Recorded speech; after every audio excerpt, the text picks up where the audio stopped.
अस्सलामुअलैकुम। Straight talk में खुशामदीद। आपके साथ मैं हूँ आयशा बख्श। पाकिस्तान की सियासत में बाज़ औक़ात एक बयान महज बयान नहीं रहता, बल्कि पूरे निज़ाम पर सवालिया निशान बनकर रह जाता है। वफाकी वज़ीर दाखिला मोहसिन नकवी का कहना है कि हम जिस सिस्टम में रह रहे हैं वो तबाह हो चुका। दरअसल इसी नौइयत का बयान है। हैरत इस बात पर नहीं कि निज़ाम पर तनकीद हुई, बल्कि इस पर है कि तनकीद अपोजिशन नहीं बल्कि हुकूमत के एक ताकतवर वज़ीर की जानिब से सामने आई। यही पहलू इस बयान को गैर मामूली अहमियत दे रहा है। मोहसिन नकवी ने सिर्फ निज़ाम को नाकाम करार नहीं दिया, बल्कि ये भी कहा कि हुकूमत महज फायर फाइटिंग कर रही है। नौजवान लैपटॉप या चंद हज़ार रुपए से मुतमईन नहीं होंगे, बल्कि उन्हें मेरिट और शफाफ निज़ाम चाहिए। उन्होंने मौजूदा इंतज़ामी ढांचे को नाकाफ़ी करार दिया और ख़बरदार किया कि अगर नौजवान मुत्तहिद हो गए तो पूरा मंजरनामा बदल सकता है। ये दरअसल महज इंतज़ामी इस्लाहात का मुतालबा नहीं, बल्कि रियासती गवर्नेंस के पूरे मॉडल पर सवाल है।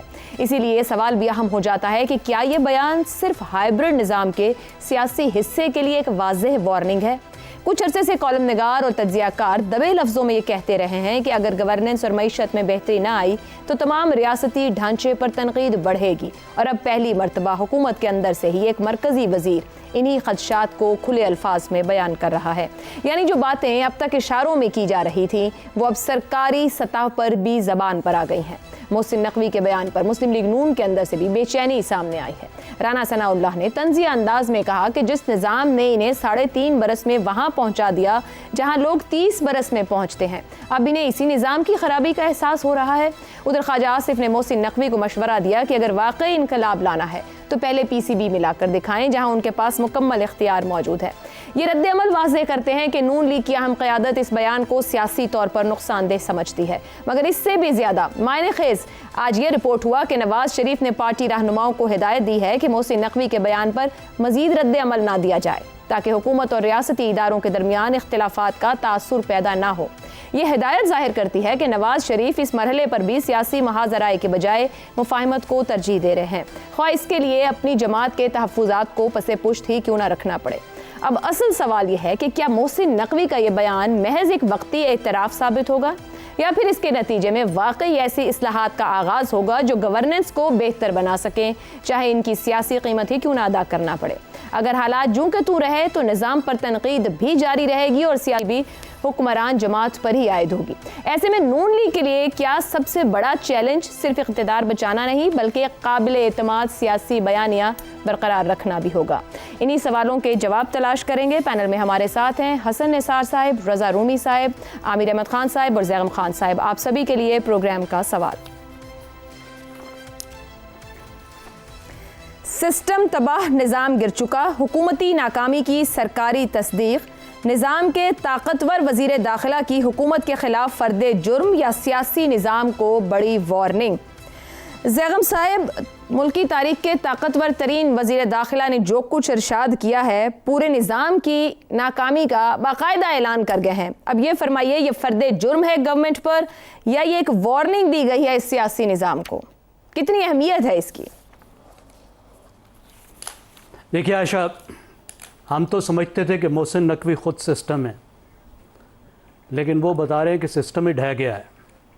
तो मुझे तो एक और ख़तरा यहाँ पैदा हो गया उनके इस बयान के बाद कि अगर वज़ीरों ने ख़ुद सिस्टम को कोसने देने शुरू कर दिए तो हम इन शोज़ में बैठकर क्या करेंगे और किस चीज़ की तनख्वाहें लेंगे। मेरा ख़्याल है फिर हम सिस्टम की तारीफ़ें करनी शुरू कर देते हैं। देखिए, काबीना में एक उसूल होता है, पार्लियामेंट्री सिस्टम का एक उसूल है, वो होता है कि मुश्तरका ज़िम्मेदारी वफाकी काबीना की। हर वज़ीर पूरी काबीना का ज़िम्मेदार होता है। हर वज़ीर जब बोलता है तो पूरी काबीना बोलती है। और पाकिस्तान की तो सुप्रीम कोर्ट का बाकायदा फ़ैसला है कि जो हुकूमत है वो वफाकी काबीना है, वज़ीर आज़म नहीं है, बल्कि वफाकी काबीना ही हुकूमत है। तो ये हुकूमत बोल रही है कि सिस्टम ढह गया। और सिस्टम क्या होता है? देखिए, सिस्टम एक मुल्क का पूरा बंदोबस्त होता है। वो गवर्नेंस का बंदोबस्त भी होता है, वो उसकी मईशत का बंदोबस्त भी होता है, वो उसके सब इदारे भी होते हैं, उसका निज़ाम इंसाफ भी होता है। तो ये वो बातें हैं जो नारेबाजी के लिए पॉलिटिकल प्लेटफॉर्म पे इस्तेमाल की जाती हैं, जो सहाफ़त में इस्तेमाल की जाती हैं। ये पॉलिसी की ज़बान नहीं है।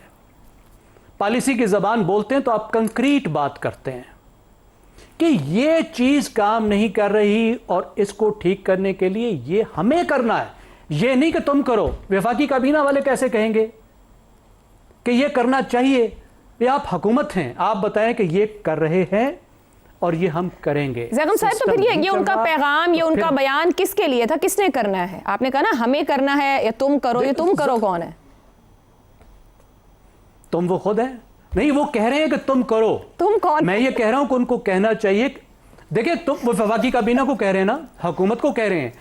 वो इस निज़ाम के हाइब्रिड सिस्टम को एक हिस्से को कह रहे हैं, दूसरे हिस्से के बिहाफ पे कह रहे हैं, उसकी फ्रस्ट्रेशन का इजहार कर रहे हैं। लेकिन आयरनी ये है कि वो उस हिस्से में बैठे हुए हैं, उस काबीना का हिस्सा हैं, उनके अपने पास अहम तरीन जिम्मेदारियां हैं और वो ये कह रहे हैं, खाली फ्रस्ट्रेशन का इजहार कर रहे हैं। और ये ज़ियाउल हक के दौर से ये काम शुरू हुआ था कि वज़ीरों ने खुद कोसने देने शुरू कर दिए थे और वज़ीरों ने कहना शुरू कर दिया था कि ये होना चाहिए, वो होना चाहिए, वो होना चाहिए। भाई अगर वज़ीर ये कहेंगे कि ये होना चाहिए तो वो कौन होगा जो कहेगा कि ये हम कर रहे हैं? और ये काम सिर्फ ये नहीं कर रहे, 2-3 और वज़ीर भी हैं जो इसी काम को लगे हुए हैं, यही कहते रहते हैं कि ये ठीक नहीं है, वो ठीक नहीं है। भाई ठीक नहीं है तो ठीक करें, कौन ठीक करेगा? जो बुनियादी बात है, देखें, ये 100 बातों की एक बात जो वो कह सकते थे, इन तमाम बातों का निचोड़ जो उन्होंने नहीं कही, वो ये है कि इस निज़ाम के मरकज़ पे अवाम नहीं है। It does not work for the people. ये शराफिया के लिए काम कर रहा है ये निज़ाम, ये तमाम निज़ाम, हर तरह के सिस्टम, तमाम इंस्टीट्यूशन अवाम के लिए काम नहीं कर रहे। पॉलिसी का महवर अवाम नहीं है। अब इसमें जो बहुत से सवालात उन्होंने उठाए, अब एक आध का उन्होंने जवाब भी दे दिया जिस पर पूरी बहस पड़ गई। उन्होंने कहा जी और कुछ करो ना करो, सूबे या इंतज़ामी यूनिट जो हैं वो ज़रूर बनाओ। अच्छा, सूबे बनाओ या इंतज़ामी यूनिट बनाओ? अब ये भी बता दें वज़ीर साहब, इतने साल से आप बैठे हैं कि आप सूबों का मशवरा दे रहे हैं और इंतज़ामी यूनिट से आपकी क्या मुराद है? मगर तो बाद में जाएंगे ना, पहले ये कहेगा उन्होंने ये जो कुछ कहा इसकी क्या अहमियत है, जो नवाज शरीफ ने वापस जवाब दिया है, जो हिदायत दी है अपनी जमात को, उसका कैसे एनालिसिस कर रहे हैं? देखिए, एक तो एनालिसिस ये है कि इस निज़ाम का एक हिस्सा दूसरे हिस्से से वक्तन फ़वक्तन इजहार ला ताल्लुकी करता रहता है। उसको जब ये महसूस होता है कि ये जो बोरा है इसका वज़न बहुत ज़्यादा हो गया है, तो वो ये बताता है कि भाई मैं और ये बिल्कुल एक चीज़ नहीं है। ठीक हो गया।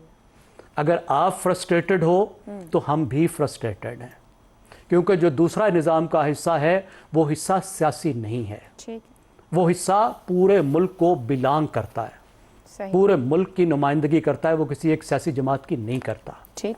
और जब अवाम में फ्रस्ट्रेशन बढ़ती है और अवाम उनकी तरफ भी देखते हैं और उन पर भी इल्ज़ाम देते हैं, तो निज़ाम का वो हिस्सा खुद बोल भी नहीं सकता। बिल्कुल सही हो गया। तो वो किसी ना किसी तरीके से ये पैगाम देता है कि ये जो कर रहे हैं इससे हमारा कम से कम इस हद तक इजहार ला ताल्लुकी है कि हम जिम्मेदार नहीं हैं। जनरल डायरेक्शन भी दुरुस्त हो गया ज़ैगम साहब, लेकिन सवाल ये दुरुस्त हो गया। रज़ा रूमी साहब, कुछ करें भी ना, करना तो बाद में ना, पहले जिम्मेदारी का तो तयन हो जाए इस मुल्क में। रज़ा रूमी साहब, ये जो ऊपर ज़ैगम साहब ने गुफ्तगू की, इसमें एक इजाफा करते हैं, कॉकरोचेस का तज़किरा भी किया, डराया कि मोहतात हो जाएं, वो वक्त भी आ सकता है। अब मोहसिन नकवी साहब खुद इस निज़ाम का हिस्सा हैं 3-3.5 साल से। अगर मसला निज़ाम है तो फिर वाकई क्या निज़ाम को बदलने की जिम्मेदारी मौजूदा हुकूमत के पास है? क्या मौजूदा निज़ाम की मैमार यही हुकूमत है? आशा, बहुत अच्छे सवालात हैं आपके। और देखिए, नकवी साहब की जो गुफ्तगू है उसके बाद एक तूफान बर्पा हो गया मुल्क में। पहली तो ये बात है कि ये कम ही ऐसा हुआ है कि एक हुकूमती वजीर जो है वो अज खुद एक कोई ऐसी बयानात देना शुरू कर दे जिससे कि एक इंस्टेबिलिटी का आगाज हो जाए, जबकि ये वो मौका है और ये वक्त है कि मुल्क को अशद ज़रूरत है कि किसी तरह से यहाँ पे सियासी इस्तेहकाम आए और रिकन्सिलिएशन हो मुख्तलिफ हिस्सों में, मुख्तलिफ सियासी आरा में। और उस वक्त ये वाली बात कर देना मेरे ख्याल से मुनासिब नहीं है। और दूसरी बात यही सितम ज़रीफ़ी है कि भाई वो खुद इस हुकूमत का हिस्सा है, इस सिस्टम के अलम बरदार हैं, इस सिस्टम की बल्कि हाइब्रिड निज़ाम का चेहरा है। और अगर वो ये समझ रहे हैं कि ये काम नहीं कर रहा तो फिर उनको यकीनन खुद एहतसाबी भी करनी चाहिए। दो तरीके होते हैं, एक तरीका ये होता है कि आप कहते हैं कि जी हम ये वाले कुछ इक़दाम उठाएंगे ताकि बेहतरी आएगी, या मैं इस्तीफा दे देता हूँ कि ये निज़ाम कोलैप्स कर चुका है। अब ये पैगाम रसानी जो है, और अगर करनी भी होती है तो आप फिर अपनी काबीना की मीटिंग में करते हैं या क्लोज डोर मीटिंग्स में करते हैं। उससे पहले शायद वो सदर पाकिस्तान से भी मिले थे एक दिन पहले इस तकरीर से, और यकीनन उनकी मुलाकात जो है वज़ीर आज़म से भी होती होगी, उनके वो कलीग हैं। तो ये बात जो है बहुत ही पब्लिक में इसको कर देने से मैं समझता हूँ नुकसान ज्यादा हुई। और जिस तरह की तनकीद मोहसिन नकवी पर हो रही है, आप देखें हर तरफ से, सिर्फ एक हुकूमती पार्टी से नहीं हो रही, पीपल्स पार्टी से सिर्फ नहीं हो रही, तमाम जो मुल्क में मुख्तलिफ आरा हैं उन्होंने, अगर आप सोशल मीडिया देखिए तो कोई भी शख्स ने तो अपनी जमात को कहा है, जो उनके सीनियर लीडर्स के भी कुछ रद्द-ए-अमल आए कि कोई जरूरत नहीं है रिस्पॉन्ड करने की, आप लोग इग्नोर करें, जवाब ना। देखिए रिस्पॉन्ड तो कर दिया ना राना सनाउल्लाह साहब ने मोहसिन नकवी साहब को। उन्होंने जो बात कही है, उन्होंने कहा कि भाई ये कितने दहाइयों का सफर उन्होंने 3.5 साल में तय कर लिया है, तो अब इससे बड़े तो कोई और तनकीद नहीं हो सकती आयशा। और मेरा ये ख्याल है कि बस उसके बाद नहीं, शायद नहीं, तो साहब इस बात का एनालिसिस करें ना। मोहसिन नकवी साहब ने आया फर्दे जुर्म लगाई है हुकूमत पर, वार्निंग दी है, और जवाब में नवाज शरीफ साहब का ये फरमाना कि हम महाज राय की बजाय मुफाहमत को तरजीह दें, जरा पुरसुकून रखें। तो ये क्या आमने सामने कुछ हल की तरफ जाने का प्रोग्राम है? बिला वजह के स्टेटमेंट्स दे दिए गए हैं, कुछ इसमें से निकालने की तैयारी है?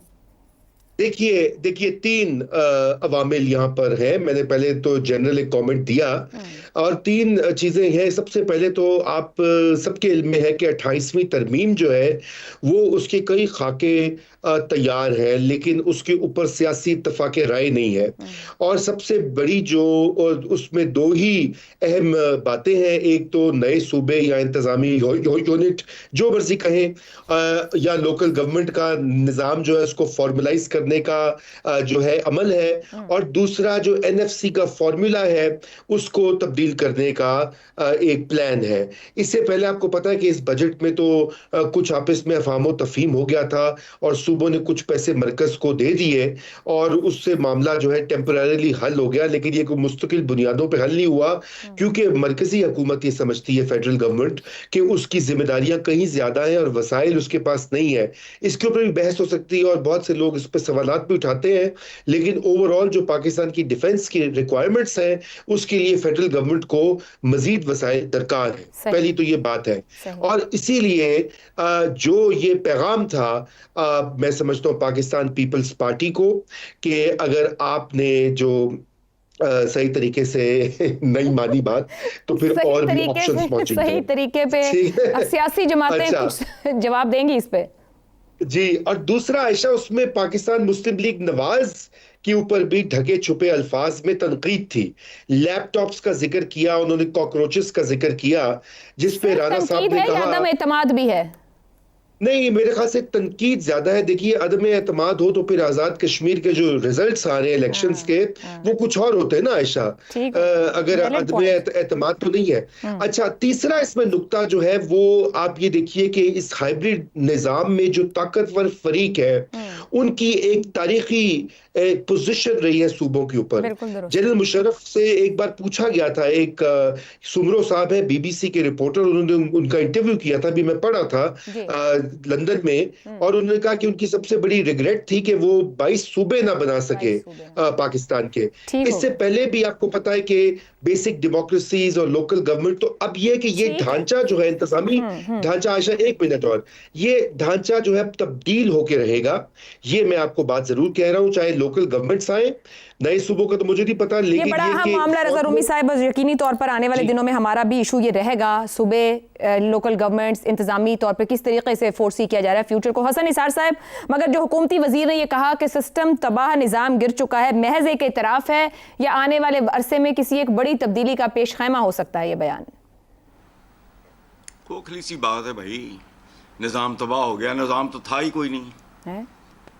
देखो, हम लोग लफ्ज़ों को अब्यूज़ और मिसयूज़ करने के आदी हैं, चूँकि उनका मतलब नहीं जानते। निज़ाम नम है नज़्म नस का वहाँ से निकला है। निज़ाम करते रहते हैं। अगर यहाँ कोई निज़ाम होता तो आवाम और मुल्क का ये हाल होता।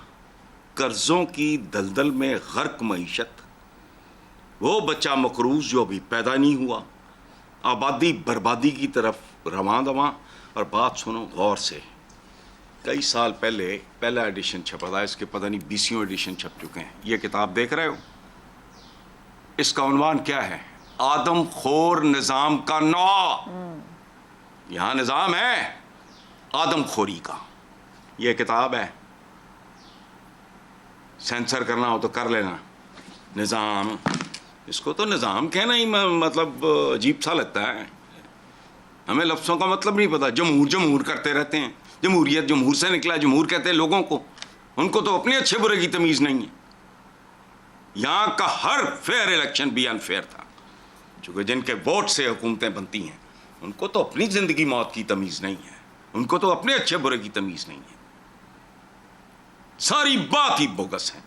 यहाँ निज़ाम है ही कोई नहीं, है तो आदमखोर निज़ाम है। फिनिश्ड। एक वजीर ने बात की है तो पीटने बैठ गए हैं। मेरे पता नहीं 16 एडिशन छप चुके हैं इसके। मगर वो आदमखोर निजाम की का बात कर रहे हैं, आप समझते हैं कि कोई तब्दीली आएगी जब वो निजाम के खत्म होने की बात कर रहे हैं? तो सिर्फ सियासी हुकूमत या इंतजामी तब्दीली? यहाँ कोई माई का लाल ऐसा नहीं है जो उफ़की और अमूदी, जौहरी और बुनियादी तब्दीलियां अफोर्ड कर सके। बात सुनो, या जागीरें ये पुश्तीनी आदम दे ज़माने तो आई हैं। पता करो किसके पास जो जागीर है वो उसको कब मिली, किसने दी और क्यों दी, और क्या इस्लामी है? माले गनीमत डिस्ट्रीब्यूट होता है, माले फै है ज़मीन। हज़रत उमर की पूरी कहानी, जब उस वक़्त ये दौरा पड़ा था वहाँ के लोगों को कि ज़मीनें तक इस्लाम एक्सपैंड कर रहा था मुसलमान, तो उन्होंने कहा नहीं, ये माले फै है, माले गनीमत नहीं है। हज़रत अली भी साथ खड़े हो गए, तो इस फितने को दबाया गया। ठीक, दुरुस्त हो गया। तो तब्दीलियां लाने वाला पैदा नहीं हुआ यहाँ। मुस्तफ़ा कमाल चाहिए इसके लिए। हसन निसार साहब उम्मीद नहीं रख रहे कि जो कुछ कहा जा रहा है कि इस निज़ाम को चलाने के लिए तब्दीली किस तो मुमकिन होगी। आमिर अहमद खान साहब, एक जानिब तो ये स्टेटमेंट जो कि सेनेटर वज़ीर दाखिला मोहसिन नकवी का है, जिसके ऊपर भरपूर गुफ्तगू और बहस मुबाहिसे का आगाज़ है। दूसरी जानिब नवाज़ शरीफ ने अपनी जमात को खामोश रहने का कहा है कि इस बयान के ऊपर ना रद्द-ए-अमल उस तरह से दिया जाए। इस मौके पर भी ये खामोशी, मुफाहमत और ताकत के मरकज़ से टकराव के गुरेज की जो हिकमत अमली है, नून लीग किसी भी तरह के सियासी बयानियाँ इस वक्त रख रही है, या अगर रख भी सकती है तो उससे महरूम हो जाएगी? क्या स्ट्रेटेजी समझ में आ रही है जब उन्हीं की हुकूमत का एक वज़ीर इस तरह की गुफ्तगू कर रहा है? आयशा, अगर तो कोई सियासी बयानिया, एक कोहेरेंट और मजबूत सियासी बयानिया होता हुकूमती जमात के पास, तो फिर मेरा ख्याल है इस चीज़ की नौबत ही नहीं आनी थी कि उनका एक अपना वजीर जो है वो इस तरह का बयान दे। और ये जो बयान है ना जी, इससे बड़ा सबूत और क्या हो सकता है उनकी अपनी ही बात की सच्चाई का कि ये निज़ाम गिर चुका है। और वो मैं इसलिए कह रहा हूँ कि पाकिस्तान की तश्कील नौ की बात एक ऐसे शख्स से आ रही है जिसका ये एक पॉलिटिकल काम है। किसी भी मुल्क की एडमिनिस्ट्रेटिव सिस्टम को बदलना खालिसतन एक सियासी नौइयत का काम है। इसी वजह से अभी जनरल मुशर्रफ की बात हुई, नहीं जी, ये बहुत पहले से ये बात हो रही है। जनरल ज़िया-उल हक के ज़माने में हमने पहली दफ़ा पाकिस्तान के अंदर मज़ीद सूबे बनाने के बारे में सुना था, और वो अगर आज तक नहीं हो सका तो इसकी एक बहुत बड़ी वजह ये है कि ये कोई प्राइवेट लिमिटेड कंपनी नहीं है, ये एक मुल्क है। ये कोई प्राइवेट लिमिटेड कंपनी नहीं है जिसकी ओनरशिप या बोर्ड ऑफ मैनेजमेंट जो है वो जब चाहें उसको वो रीस्ट्रक्चर कर लें। ये एक पॉलिटिकल काम है।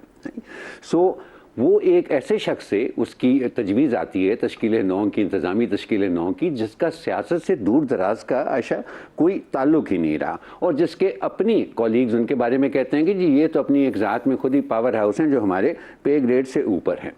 और उनकी जो परफॉर्मेंस है वो ये है कि वो खुद कहते हैं कि जो सबसे बड़ा महकमा उनकी जिम्मेदारी है CDA, वो कहते हैं कि मुझे खुद कोई काम कराना पड़े CDA से तो मैं रिश्वत दिए बगैर नहीं करा सकता। अब इससे ज़्यादा सबूत आपको निज़ाम की कलैप्स का नहीं मिल सकता।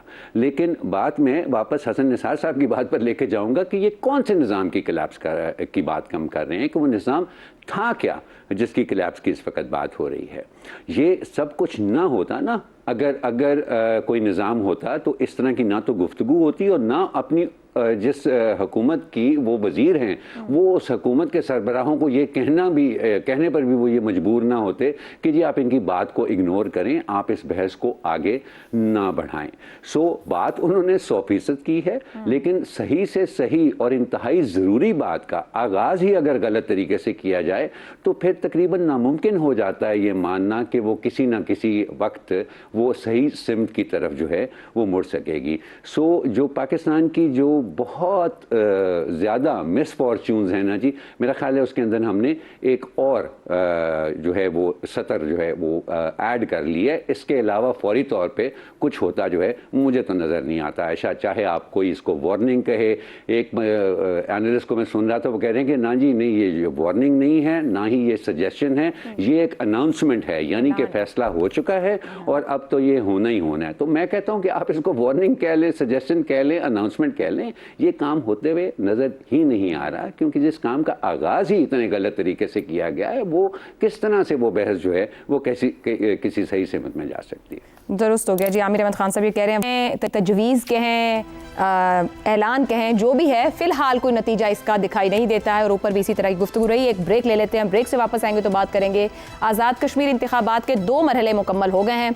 नून लीग अक्सरियत रख रही है मगर पीपल्स पार्टी मुस्तकिल इल्ज़ामात के साथ मौजूद है और आज भी यके बाद दीगरे दोनों जमातों से एक दूसरे के ऊपर प्रेस कॉन्फ्रेंसेस की गई हैं। आखिर यहाँ जो सियासत हो रही होती है उसको कश्मीर के इंतखाबात में दोनों जमातें जबकि पार्लियामान में इत्तेहादी हैं क्यों ले गई हैं, इसी पर गुफ्तगू करते हैं ब्रेक के बाद।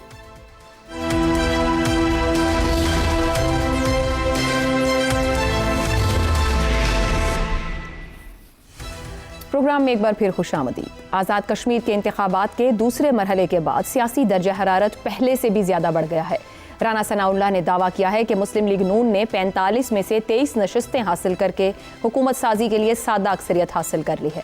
उनके मुताबिक इंतखाबात शफाफ रहे, कश्मीरी अवाम ने नवाज शरीफ के विजन पर एतमाद किया और अवामी मैंडेट के जरिए नई हुकूमत वजूद में आ रही है। दूसरी जानिब पाकिस्तान पीपल्स पार्टी न सिर्फ इन दावों को मुस्तरद कर रही है बल्कि इंतखाबी अमल पर संगीन इल्ज़ामात भी आयद कर रही है, जिससे पूरा इंतखाबी मंजरनामा तनाज़े की जद में आ गया है। शर्जील इनाम मेमन ने इल्ज़ाम लगाया है कि 2024 के फॉर्म 47 की तर्ज पर इस बार फॉर्म 47+ का मनसूबा नाफिज किया गया है। विफाक, पंजाब हुकूमत, इलेक्शन कमीशन और मुस्लिम लीग नून ने गठजोड़ के जरिए कश्मीरी अवाम का मैंडेट तब्दील किया है और इलेक्शन कमीशन मुस्लिम लीग नून की बी टीम के तौर पर काम करता रहा। कमर ज़मान कायरा ने कहा कि ऐसे इंतखाबात से बनने वाली हुकूमत की साख कैसे बरकरार रहेगी। राजा परवेज अशरफ ने कहा कि उनकी तजवीज़ है पीपल्स पार्टी तीसरे मरहले के इंतखाबात का बॉयकॉट करे। असल सवाल यह है कि जब विफाक में यही दोनों जमातें एक दूसरे की इत्तेहादी हैं तो फिर आज़ाद कश्मीर के इंतखाबात को मुतनाज़े बनाने की ज़रूरत क्यों पेश आ रही है।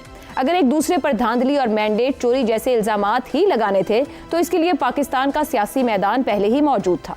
आज़ाद कश्मीर के इंतखाबात पर पूरी दुनिया की नज़रें होती हैं क्योंकि ये सिर्फ एक मकामी इंतखाब नहीं बल्कि मसला कश्मीर के तनाजुर में पाकिस्तान के जमहूरी मौक़िफ़ की नुमाइंदगी भी करते हैं। ऐसे आदि जमातें एक दूसरे के खिलाफ गड़े मुर्दे उखाड़ कर क्यों आज़ाद कश्मीर के इंतखाबात की साख को नुकसान पहुँचा रही हैं, इसी पर पैनल के लिए सवाल रखेंगे। आज़ाद कश्मीर इंतखाबात के 2 मराहिल मुकम्मल, नून लीग कामयाब, पाकिस्तान पीपल्स पार्टी के संगीन इल्ज़ामात। क्या आज़ाद कश्मीर में वाकई अवामी मैंडेट जीत रहा है या फिर फॉर्म 47+ की सियासी कहानी ही रकम हो रही है। ज़ैगम साहब, ये दोनों जमातें जिस तरह से आज़ाद कश्मीर में इलेक्शन पर कंडक्ट कर रही हैं और फिर हर मरहले के बाद पहले कल भी जब इंतखाब जारी था उसी दौरान सपहर में प्रेस कॉन्फ्रेंसेस का आगाज़ हो गया और आज भी सुबह से यही सब चल रहा है, कर क्या रही हैं ये दोनों, क्यों मुतनाज़े बनाने की कोशिश में हैं? बहुत अफसोसनाक। देखिए, पाकिस्तान का कश्मीर पर जो पूरा मुकदमा है वो कश्मीरियों के हक़ के राय दही के गिर्द है कि कश्मीर का फ़ैसला कश्मीरियों के वोट से, कश्मीरियों के हक़ के राय दही से होगा। और अगर कश्मीरियों के हक़ के राय दही पर ही सवाल उठने लग जाएं और पाकिस्तान में उठने लग जाएं तो फिर ये कितनी एक संजीदा बात होती है। एक तो हमें कश्मीरियों के वोट का, उनकी राय के हक़ का मुकम्मल एहतराम करना चाहिए, एब्सोल्यूट रेस्पेक्ट, खिलवाड़ होना नहीं चाहिए।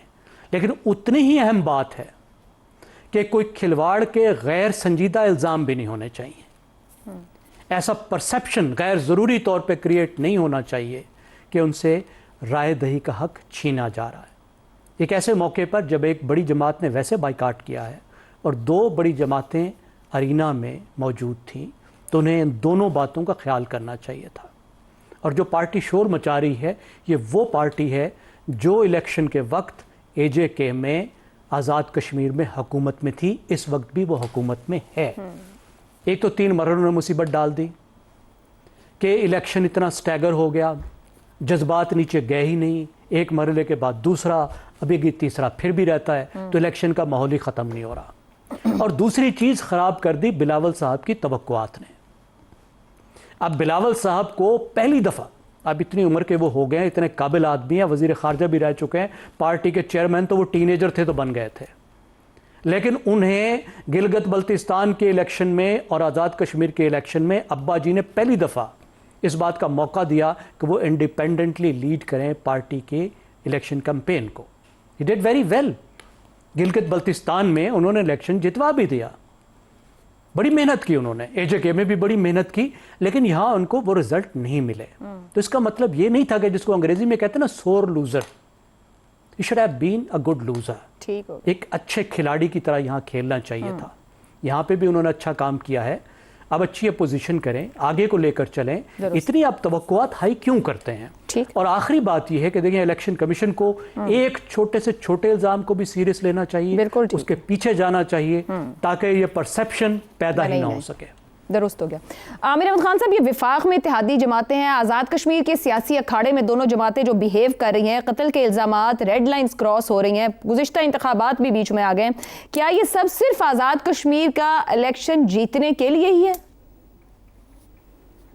आयशा, ये मेरा तो ख्याल है कि इनको बहुत कम मौका मिलता है ना सच बोलने का, तो वो इसको इस्तेमाल कर रही हैं सच बोलने के लिए। और वो कौन सा सच है? देखें, 2018 में ना ये तमाम बातें जो आज पीपल्स पार्टी PMLN के बारे में कर रही थी, 2018 के इलेक्शंस के बाद ये दोनों पार्टियां मिलकर ये तमाम बातें PTI के खिलाफ कर रही। 2024 का इलेक्शन जो आया तो इन दोनों पार्टीज के खिलाफ PTI ये बातें कर रही थी, और ये आगे से उनका मजाक उड़ा रही थी। वो कह रही थी कैसे ये सोर लूजर्स हैं और इनको ये जो अपनी हार मानने को वो तैयार नहीं है, सारा।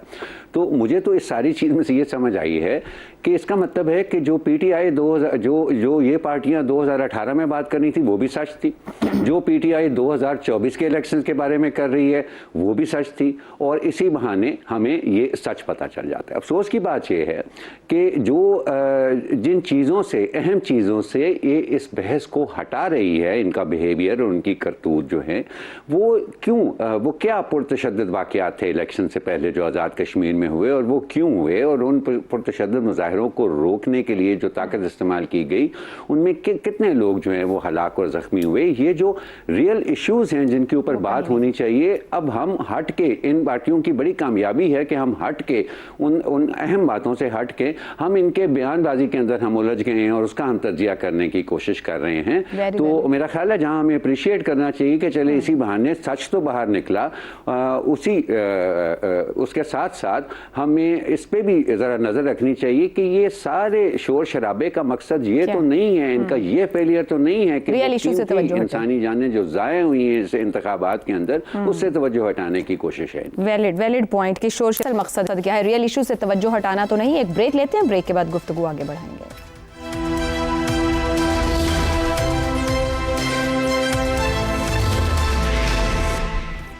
प्रोग्राम के आखिरी हिस्से में एक बार फिर खुश आमदीद। हसन निसार साहब, पीपल्स पार्टी मुस्लिम लीग नून पर संगीन इल्जामात लगा रही है आज़ाद कश्मीर के इलेक्शन में। नून लीग मुतमईन है कि हम सादा अक्सरियत तो हासिल कर चुके हैं और हुकूमत बनाने जा रहे हैं क्योंकि अवामी मैंडेट है।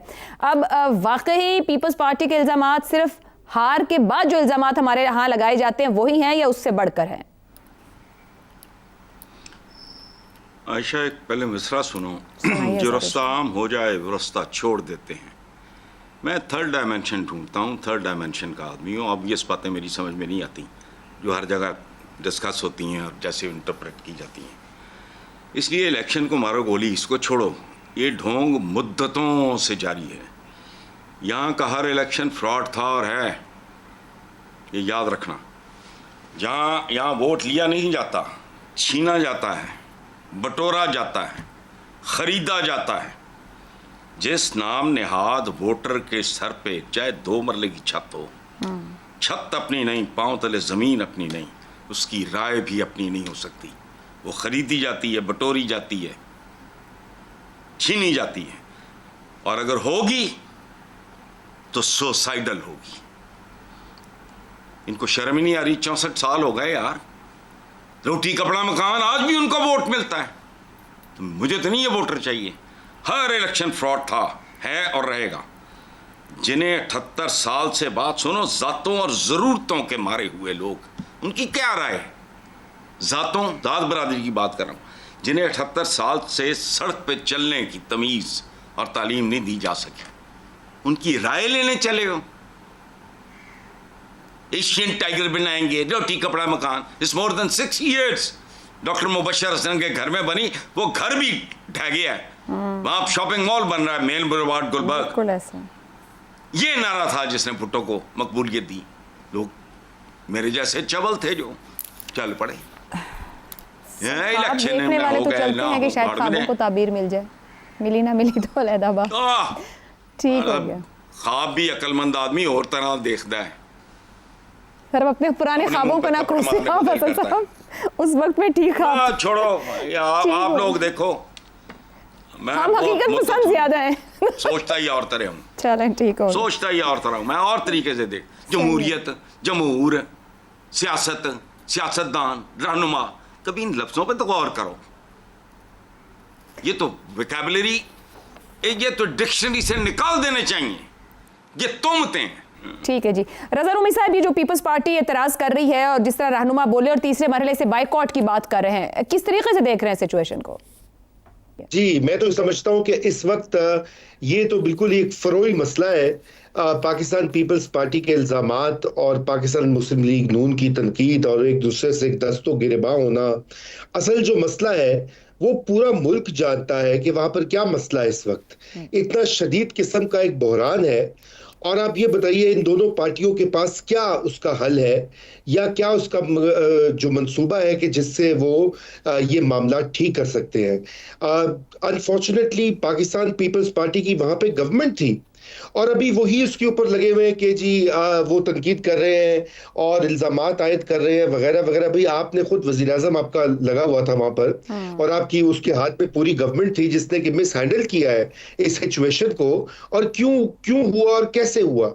और यही बात पाकिस्तान मुस्लिम लीग नून पर भी साथ दिखाती है कि अगर वहां के लोगों का ये मुतालबा है कि इंतखाबी इस्लाहात की जाए, कुछ पार्लिमानी या आईनी तब्दीलियां लाई जाएं, तो उसमें क्या मज़ायका है, क्या हरज है। कोई आसमानी सहीफा होता है, उसके ऊपर बिल्कुल बातचीत करके एक डायलॉग के जरिए मामला तय किया जाए। लेकिन ये जो 12 सीटें या जो भी हैं, ये सारी पार्टियां इसको समझती हैं कि जी इनकी कोई जाती जागीर या मिरास है जिससे कि ये कंट्रोल कर सकेंगे आज़ाद कश्मीर में बनने वाली हुकूमत। तो ये इसके ऊपर कोई तवज्जो नहीं है। फिर वहां पर जो मैस अनएम्प्लॉयमेंट है, वहां के नौजवान जो बेरोजगार हैं, कोई इंडस्ट्री वहां लगी नहीं। जी, रियल इशू वहां पे जो है उसकी तरफ किसी का ध्यान नहीं जाता, और ये फरोई बातों में उलझाया हुआ है। मेरे ख्याल से तो हमें बिल्कुल यही कहना चाहिए कि काबे किस मुंह से जाओगे गालिब, शर्म तुमको मगर नहीं आती। और सोचने की बात है इन सियासी जो बातों के लिए कि डायलॉग के जरिए रियल इश्यूज का हल निकालें, ना कि ऐसी सियासी नारेबाजी में सबको उलझाएं। प्रोग्राम से इतना ही, इजाजत दीजिए, अल्लाह हाफ़िज़।